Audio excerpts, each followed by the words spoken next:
know this guy. We know, yes. If we know a guy, it may be, you know, John or whoever who's a part of our church, who's dealing with struggles of the past and those types of things. He talked like someone you know. It wasn't. We in the field, right? We in the field. We in the field. Just put it in work. We raising the bar. You tuned in to the Trackstar. Yeah, back in the field with the Trackstarz, Ryan Righteous, SEANTANA, DJ Jeremiah. What's good? Alright, this episode is sponsored by Nectar Distribution. Make sure you check out all the different items that you can choose from. Selections are the basic, the plus, and the elite. Now, if you become an elite artist, you also have an opportunity to advertise through all the outlets that Trackstarz has distribution through. So we're talking about 150 plus digital outlets for your music distribution in all areas, but also Trackstarz has several different partners, 35 different partners on 60 plus radio stations, TV stations, and digital media outlets that you can advertise through. So check out www.nectar.trackstarz.com. All right, man. So this is a big day, man. So first of all, we got Pastor Stefan Bill. Yo! Hey, how you doing? Introduce yourself, man. I am. My name's Trevor Lee. Trevor Lee in Houston, Texas. Now in Alabama. Loving it. Roll Tide. Hey, roll Tide. Hey, roll Tide. He brought gifts with him. Yeah, dope shirts. Dope shirts. Yeah. So today, well, we kind of introduced the topic of Black Panther last week, but we're finally going to give our review. So this is a warning if you're listening live or afterwards. This is going to be a spoiler day. Everything today is spoiler for Black Panther. Okay.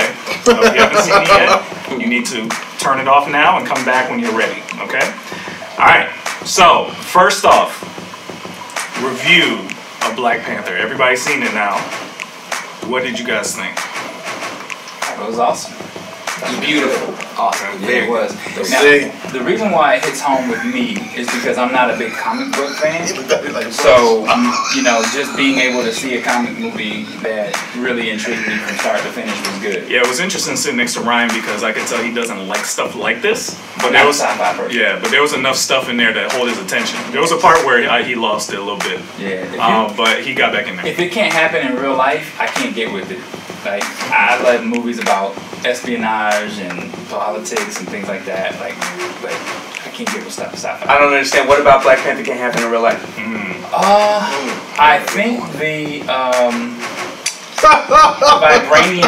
vibranium like lightning rods. Like, are you limiting our abilities? I am. Are you limiting God's creation right now? No, I'm limiting the fact that that would be like future. So I can't even watch future movies like Blade. Is that another future movie? Blade Runner. Blade Runner. I can't watch that. Well, that's because it's really long and suspenseful, and not as suspenseful at all because nothing happens. So. See, and that's the thing. I can't even watch futuristic movies like when there are hover cars and people and like I can't do it. There are hover cars. That's real. That's not future. Well, I can't pay for it with my wallet. The way my wallet is set up, the way my checking account goes, I can't really pay for that. All right, Kevin. But yeah. So I mean, you know, I'm get it, Trevor. I enjoy the movie. Let's just say that, right? But there are other movies I have enjoyed. I enjoy Spider-Man. I enjoy Batman, things like that. But it's just the background story of the comics. I don't really know, so I have to just go with what I see. Yeah, you know, that makes sense. So that for me, it was a good movie. Okay, what are your thoughts, Pastor? Well, I tell you what, I was excited to see it and I wasn't let down. I had a great experience, but you know what? I'm one of those guys, one of those creepy guys who can't enjoy a movie without dissecting all the undertones. Yes. And so this is a movie full of behind the scenes undertones, a lot of stories within the story, and of course when it comes to the who I am and what I stand for as a person, it was great to be able to see a director really drive home some points that we want to get out to the public, but use cinema to do it. So it's interesting. We're gonna later on in the show we're gonna bring up some of the religious elements. So that's why we want to see what you thought about this because this is like your world right here. Absolutely. Dealing with because a lot of people even before the movie are into that type of thought. So we want to tackle that. What do you think, Jeremiah? It was alright, man. I think if they do a part 2, it could be better. I think some of the graphics was like, you know what I mean, kind of I seen his eyebrow twitch a couple times. You being serious? Like you thought it was just okay? I thought it was just me. I'm joking. I was about to say the Troll Master. They gave a new name. What's the new name, Derek? What's your new nickname? Trollmonger. I'm stealing it. Trollmonger. That's the new name for DJ Jeremiah. No, I thought it was a great movie, man. Honestly, I was blown away. I didn't. Ryan Coogler is a very good director. I think he just like Steph Curry the game. Like I really he just jumped the curve. Like he's gonna get bigger projects now because of this. Yeah. And I think the movie was really good, man. I like like you said. I kind of got that gift too when I'm watching movies and I'm like, this means something else. Right. This is something else. Yeah. You know what I mean? Yeah. So it was very good. It's so much layers in it that it's just a lot, man. It's a lot. Well, how many movies have you seen, honestly, where when you ask someone who saw it before you ask them, what did you think? And it's always A+. How many times have you heard that? Yeah. And I just haven't heard, except for a couple of guys on sports shows who made it B-level movie.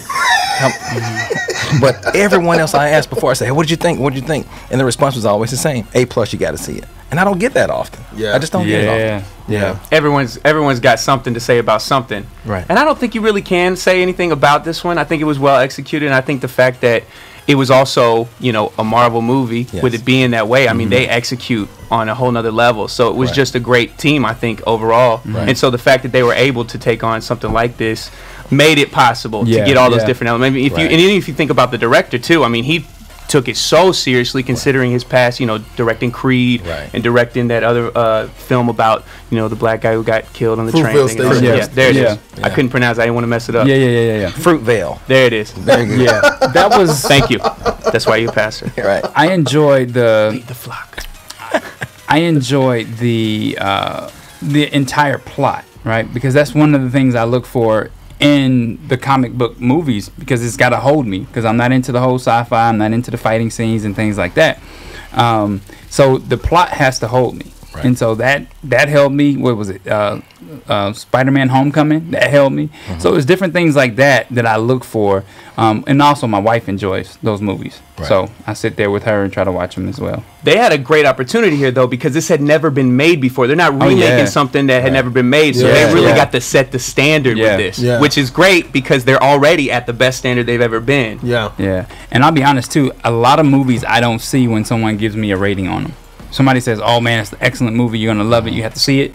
And one movie that I still have not watched because everybody has hyped it up is The Matrix. You're negative. I can see that already. No, I'm not negative. You're pessimist. I'm a pray for you. No. So if you tell me it's great, I don't know what to expect, and I don't want my expectations to be low. I don't want to be the one that found it to be a horrible movie and everybody else was like, what is wrong with you? So I just prefer not to watch it. Plus, there's so many of them. I like your opinion. Don't be scared. Right. Go see it. And Ryan, I gotta agree with you, man. Just because it's Marvel doesn't mean it's gonna be great. Yeah. No, Thor 2. Yeah. Oh. I didn't see none of the Thors. Man, I'm telling you, don't. That one right there, man. I made the mistake of taking my son to an 11 o'clock movie to see it. Yeah. Man, I saw probably 13 minutes of the movie because I'm just out. It didn't make sense at all to me. So it didn't make it an automatic yes for me. That's an unrealistic movie. This one, okay, kind of realistic. Okay, that one, okay. No, not so really. let's talk about some of the themes in the movie. All right, so I saw a ton of themes. So what were the ones that stuck out to you the most? What was the movie about to you? So I don't want to dissect the whole movie because, like I said, I'm not familiar with the background, so I can just tell you what I saw. Okay. But one of the things that stood out to me was the dominance of women. Okay. When she looked at her, this is a spoiler show, right? Everybody knows that, right? It is. Okay. When she looked at her husband, and she was just like, "You gonna really pull that trigger?" And he was like, got down on one knee, submitted, and I was like, "Okay, this is different. Right. This is different." Also, the generals and everybody was, everybody on that squad was a woman. Right. And that's based off a real African tribe. Yeah. There was a tribe that had all women. You missing the part that she said, he's like, are you going to choose them or me? She's like, I stand for Wakanda and my king forever. that make you flat, like, oh, dang. Yeah. Put the gun down. Yeah. And I mean, you could read that as biblical. I mean, God first, like even if you're leading me a wrong direction, does the wife have the authority to say no, sir? Yeah. And that's one of those 1 Corinthians 11 chapter type things where the scripture talks about the submission of a woman to a man. But the first thing that has to occur is he has to submit to Christ. Yeah. I had a conversation yesterday at the barbershop with a young lady. She's like, I want to submit to my husband, but he calls himself a Christian. But when I look at his walk, it's hard for me to submit to him because at church he's one person. Then when he comes home, he's a different person. Yeah. So if you look at the movie in that example, you know, if he's not in order, if he's not doing the right thing, why should she follow him? And so that's what happened in the movie. I think it's a great scene, great message behind it. Well, service to the king will always divide you at some point. And it always will. And he says it in the scripture that he will. That he didn't come. And then that's a little controversial statement, but he came. It's in that scripture. He says he came. Will divide, right? Divide households and things like that. And it's just where does your service lie? And in the end, if you trust God, if you trust your King, right? If you trust the kingdom and what His plan is, it'll be restored. Right. After your service, it's also when He says to His Son, it's hard for a good man to be king. Yeah. Right. And I think that the thing about that is that duplicitousness and choosing the hard way versus what you think will cause you to heal in the immediate, just like Killmonger was holding revenge versus doing the ultimate goal. Like you don't want to do what you want to do, what you want from people, not cause them to do worse, right? The situation. Well, I think another thing too is T'Challa's father leaving Killmonger as a kid. Yeah. That spoke loud because Yeah. it was almost like you created Killmonger, basically. You left him here, you abandoned him. That's another there's so many layers. Well, like you abandoned him. here's the thing that stuck out to me, and I think a lot of people relate to Killmonger's character because there is, I don't know if everyone knows this, but there is some rub still between Africans and African Americans. Yeah. I mean, the circumstances of slavery wasn't rosy for Africans as well, right? Yeah, so there is a little bit of like, why didn't you do anything? Why didn't why there is a sense of superiority sometimes. When I know in college there was a little bit of that of where Africans come to the country, and I think they're almost warned not to get too involved with us, because we have a bad reputation. So I think some of that was dealt with in the movie of like we feel abandoned, we have no home. That's why Wakanda is like resonating so well with us, is because a lot of us don't even feel like Africa is our home, so that was one major theme that I think really stood out to me. Right. And I think my theme was, how do we deal with the pain of the past? You had one group who was saying, actually, we got to fight back. We got to do something. We got to show that we have power through action, physical action. And the other group was saying, hey, we're smarter than that. We can figure this thing out. We can show that we have value without going to war against them. And that's what's happening now. Even in the Christian community, you have those who are saying Christianity is the white man's religion. And because of that, you're passive. You're passive in every way. Martin Luther King was passive. Everyone who believed in what you believe was passive. I'm looking for, as a believer in something spiritual, turning away from the white man's religion and being more about who I'm supposed to be in an aggressive manner. And so who do you have? We're going to talk about it later. We're going to talk about those who are part of the Kemetic science group. You're all looking at Hebrew Israelites. You're looking at more science. You're looking at those types of groups that are just like, we got to do more. And it's got to be more of an action than words. And so I saw that also. Yeah, that was a big thing. Well, there's the other thing is that, just like you were saying about how you don't feel, some people don't feel connected to where they came from. I also don't even know where my heritage even goes. You know what I'm saying? And that's something that I've actually been interested in my whole life, and be like, I can't even really trace back anything. I'm so mixed. I can't even trace back anything. And the one thing that I noticed is the first thing during that first challenge, his mother says, "Tell him who you are." Then when it comes back, Killmonger enters the thing, says, "Ask me who I am." Ask me who I am. And then again, later is another him finding himself after he comes back from, being killed. Yeah, right. Yeah. Wow. That's good. That's really good. So, were there anything that you thought could have been better? Any disappointments? That's a tough one. Yeah, it's tough because I think overall it was good. I know they did talk about in the comic books that somebody brought Killmonger back to life. Well, that's just a decision. They have to make that. No, I mean like that's based off the comic different book, comics. yeah. Of course, Yeah. but they have to decide if that's what you can make whatever decision. Now, you want here's the with question: does Ryan Coogler go that route again? Because I don't know. See, and I think that's a disservice to like so many. If you don't know backstories on people, or you don't know, versus like somebody just creating a villain. Because I think the best villains are already created by the Marvel comics. So I don't know his like. It was new to learn those characters and not know like who those characters. What's were. interesting about this movie is this is not a Black Panther origin story. You don't see how he became the Black Panther, because what was interesting about the story is you see that the mythology is that, you know, the first Black Panther, then it gets passed down. Yeah. But clearly, T'Challa was the Black Panther before his dad died. So how did that happen? Do you pass it to your son early before it's? Well, I think that first fight scene was to see who was going to. No, be. but he was already the Black Panther. He was already. He was the Black Panther in the Captain America. But he wasn't. I think based, and that confused me a little bit too, timeline wise. And I think that what it possibly was is that he was still using their technology. He just wasn't the Black Panther yet. He was jumping around, man. Like, he had powers. But was he designated the Black Panther, or did he have? Yeah, I don't know if he was designated, but he had clearly taken that thing. He had clearly drank that stuff, because in Captain America 3, he was jumping. He had. It wasn't just a suit. He was jumping around. He even in the scene before he put the suit on, he was jumping up stairs and all kinds of stuff. Like, I think he had it already. I remember that. Because think about it. So do you think that's a mistake? This is how I know for a fact. When he went to the first challenge, they had to take the power away from him. He already had it.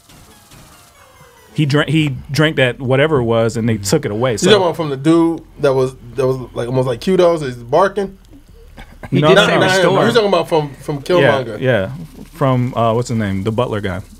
He took his stuff away. And he said he used the word restore, which I thought was confusing. Yeah. So that I did notice that he was already the Black Panther. Okay. So they at some point, and that's why I say it's not an origin story, because we still don't know exactly when he became the Black Panther. It's more of a Killmonger origin story than a Black Panther origin story. Yeah, which says a lot. You did get It more does. from that. Yeah. This was more about. Well, in the beginning, they did talk a little bit of the origin of Black Panther, like the parts they gave the mythology of Black Panther, but not our Black Panther. Yeah. It was an origin story of him. So can we acknowledge what a great villain movie this was? It was amazing. It was a villain movie. It was not a hero movie. Yeah. That's cool. They really just was. pointed out. I just realized that's really cool too. And so that's they broke all types of to things. me, that was when people were asking me, "Is this better than Because I loved Guardians of the Galaxy. I loved the second Captain America. There were some that I thought I liked better, but besides, Bucky was a pretty good villain because he had some stakes involved. But this is the best villain they've ever made. So when you you add that to the equation, you don't think so? You don't think this is the best Marvel villain? He's better than Apocalypse. I don't know. Who was the Apocalypse best felt demonic to me. And easy to defeat all those powers. It's probably because he's the most likable villain. That's He probably most why you feel that way. understandable. Yeah, but I can't even think of who would Let me be. ask y'all a sidebar question real quick based off this. I have a backstory about this. So, but which fight scene was more for y'all? Was this fight scene with Killmonger and him, or Bane and Batman? Bane and Batman. I don't. You don't remember Dark Knight? Yeah, but no, this definitely one was better for me. To me, Bane is not even close to the best DC villain. So Yeah, I thought he was annoying. yeah, to me, Joker is way better than. No, I know that, but when I'm saying that fight scene was like intense, it was so intense that Maya held on to me. She got mad at me. But You know, the fight scene for this though, you didn't use any superpowers. Exactly. And I think that's what that separated it. It Yeah. separated it because these are just two buff dudes just fighting. going toe to toe. Yeah. Now here's one critique I would say. While I was watching the movie, the only thing I was like, man, the fight scenes weren't the best. I will say that it was a little choppy. Now I've seen it 3 times now. The last time I saw it with Andrew, I saw it in 3D, and everything looked better in 3D. Like it really helped. Because the first fight scene when I saw it the first time with the boys and girls, It was very dark. I thought it was really hard to see what was going on. Which fight scene? The one where he disabled the jeeps and throwing around the African guy. Okay, yeah. That was super dark. But when you saw it in 3D, it was way brighter. Like I could see everything in 3D. Gotcha. Like okay, just an example. You know when he ripped the door off and threw it at that guy? Yeah. I could not tell what that was. I figured it out based on what happened. He threw a door at a guy? Yeah. You couldn't see it in 2D, but in 3D you could see him rip it off. You could see him throw it. Like, it was way better. So that helped. The movie, I leaned over to my wife and said I was this close to going to complain. I can't see anything. I thought it was something wrong with our screen. So the 2D version is dark. I went and got my glasses. Like, I had to leave and go get my glasses out of my car. Like, so you missed the good part. Well, I ran. And then the fight scene in the casino was better.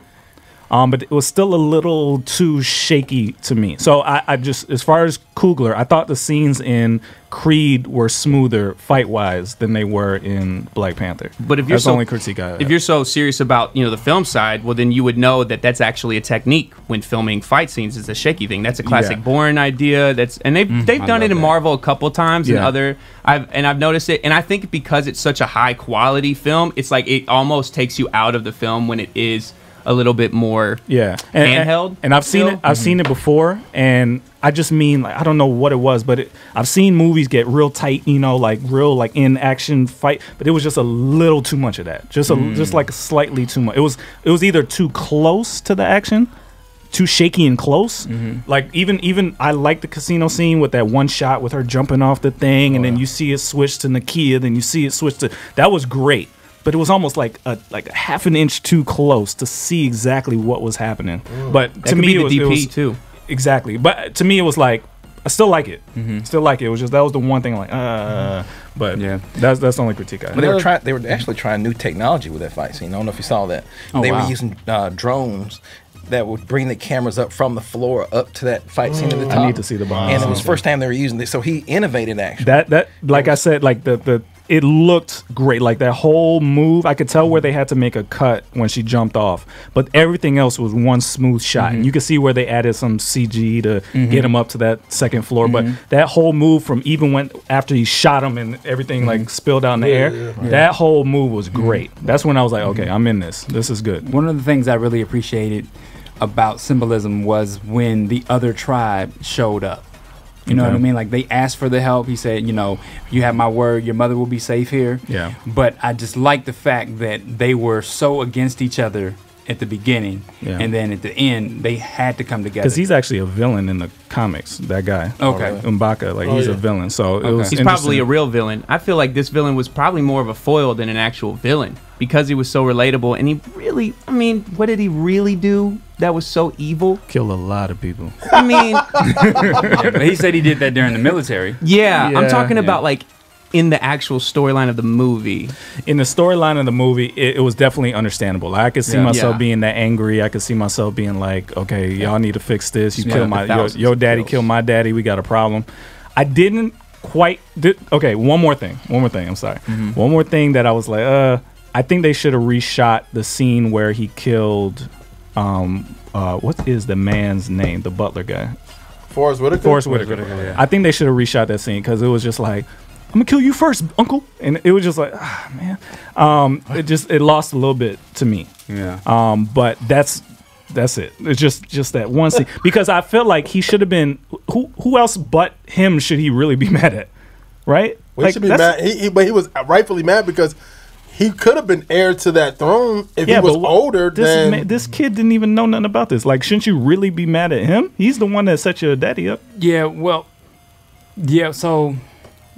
He was in the scene though, right? When the brother was killed. Stopped it. So he was kind of thinking like, you went along, you set him up, you went with this for as long as you did. I mean, I'm pretty sure it didn't show us how much was documented, but when you go back and you see Killmonger looking through the book, it was almost like his dad kept a very deep journal. Yeah. That would just that's tell what you I'm saying. Everything. If in that scene, I would have expected a lot more heat to be thrown at that guy than at T'Challa. T'Challa had nothing to do with anything. Well, no. But he's trying to take the throne, though. So I get that. I understand, but I just expected to see some visible heat towards this guy. I didn't see a lot of heat. It's not like it was his fault, but he was a large part of why his dad died. Yeah, but it's more about the people itself than it really is about any one person. It's really about the whole people. He feels completely like he doesn't know any different story, and he feels completely abandoned by his own people. I mean, that's another underlying theme of his character. I understand. I just, his speech of, I've trained for years and years and years to kill you. Like, you? This the dude? Well, because your father. Wait, let's not forget something. It's like the sins of your father, almost. But let's not forget this. What was Killmonger's father doing when he got caught? Remember, he was starting the process of what Killmonger was going to end. Yeah. So his dad sat him down like a father will, and he's talking to his son. He's like, we've got to do something about this injustice. We've got to do this. We've got to do that. All of a sudden, your dad is killed by a man who's his brother. Now you've got to take revenge in the next generation with his son. Take over. And he remembered his dad was on a mission. He was about to get caught trying to fund to do something to start this process of revenge against society.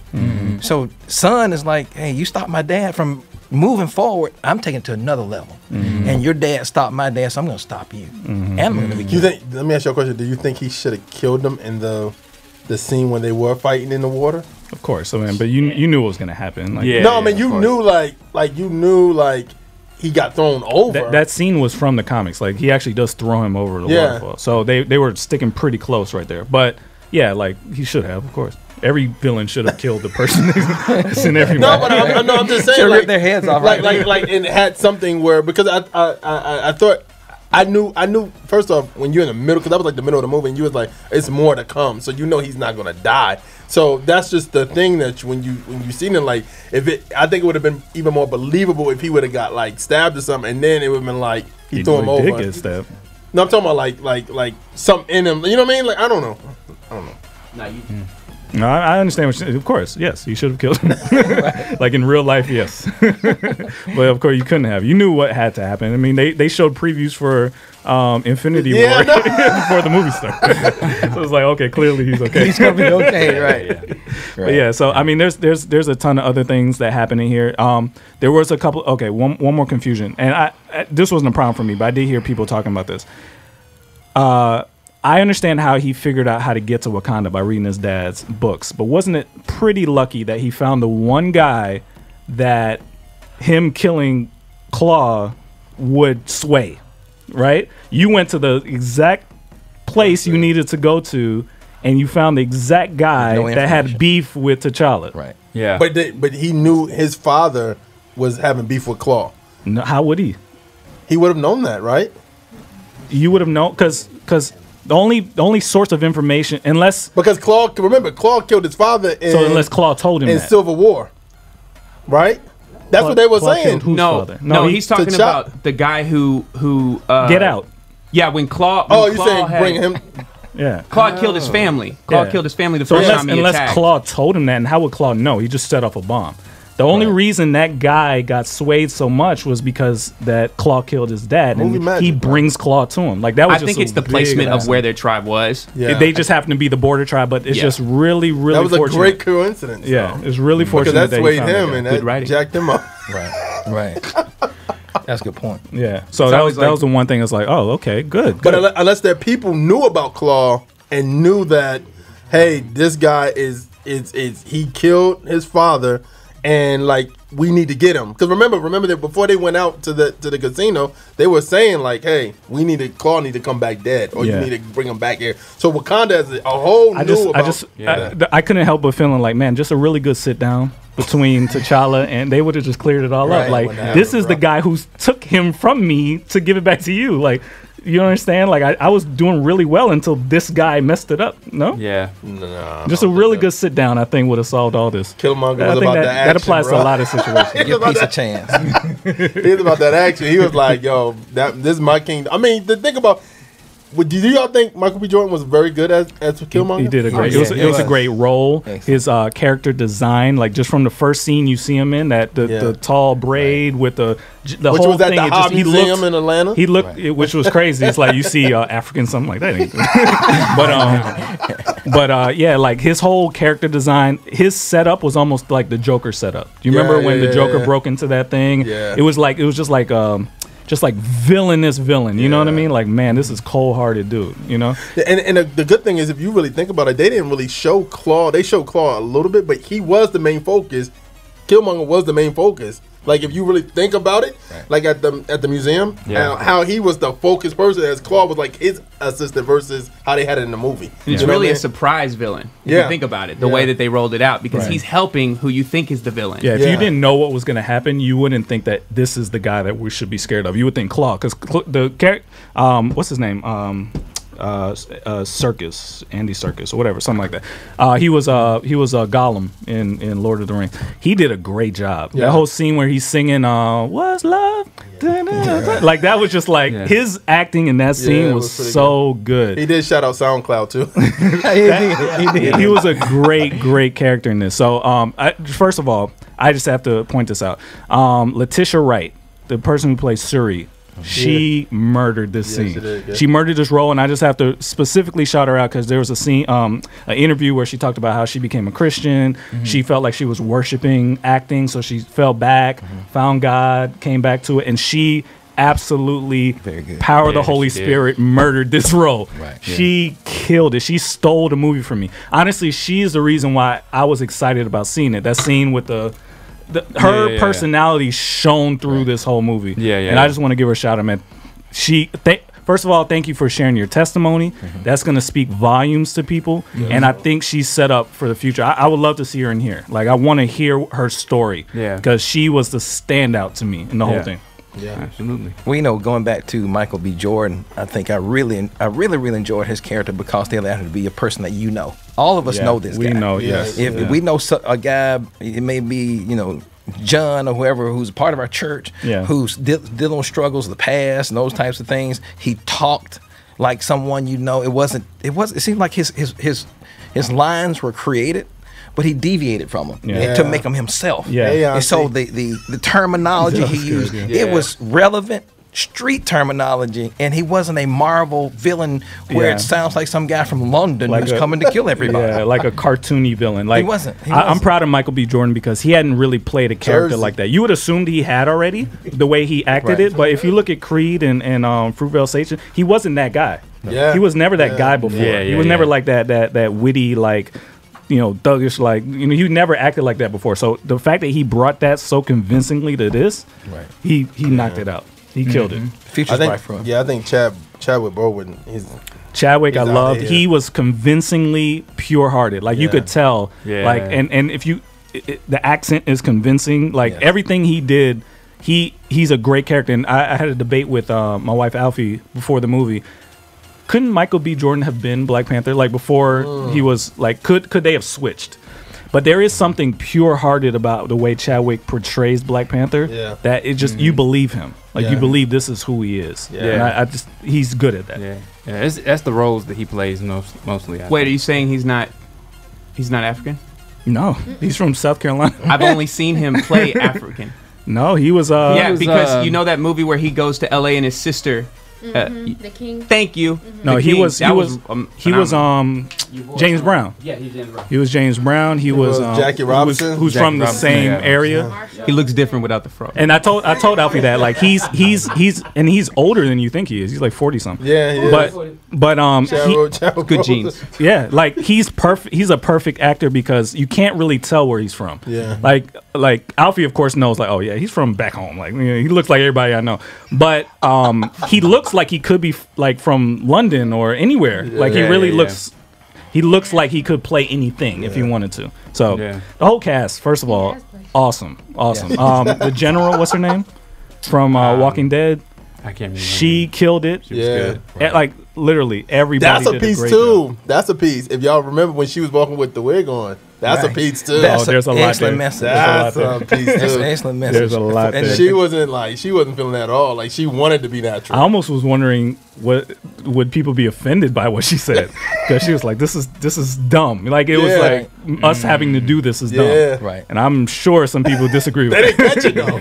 I don't know. I didn't catch that statement. I just thought it was funny that she threw it at. There's some history there. And she didn't say it was dumb. She said something. She was like, it's useless. It was to get like this dead thing or she demeaned the a wig or a weed. Why would I need to do this? Like I've looked just the natural fine beautiful. Bald. Yeah. In fact, so, she wasn't much prettier without the wig. Yeah, because the wig was terrible, right? So it was ugly. And that's not rare.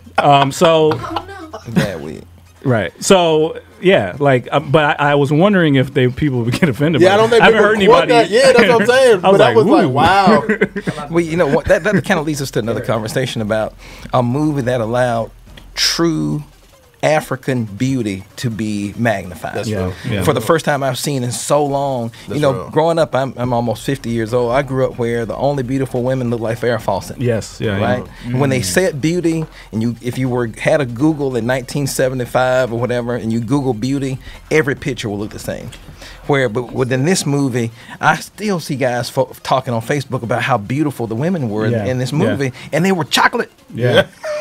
I mean, chocolate. Yes. And what it showed me is that beauty is based on what is celebrated. Because we were in a room full of teenage boys, and even they were like, "Oh, La Pizza." And it's because she's being celebrated. Yeah, that's right. So it shows you that if you celebrate different beauties, people will respond that way. And it's because it has never been celebrated before.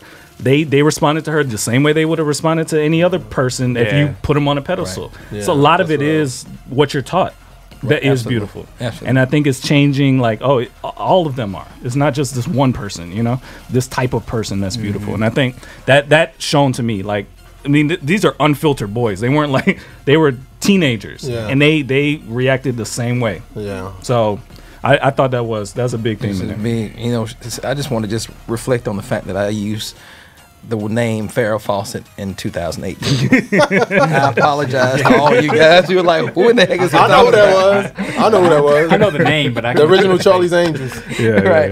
Ooh, gosh, DavidHimself.com is my website. All right, so let's get back into it. We got more Black Panther to come. You in the field with the Trackstarz, Ryan Righteous, SEANTANA, DJ Jeremiah. Let go. Hey guys, Miracle here. Thank you so much for watching that episode. Make sure you go below, like it, subscribe, click the bell, and make sure you follow us on all forms of our social media. Also, check out our website and be sure you spread the word. We'll see you next time.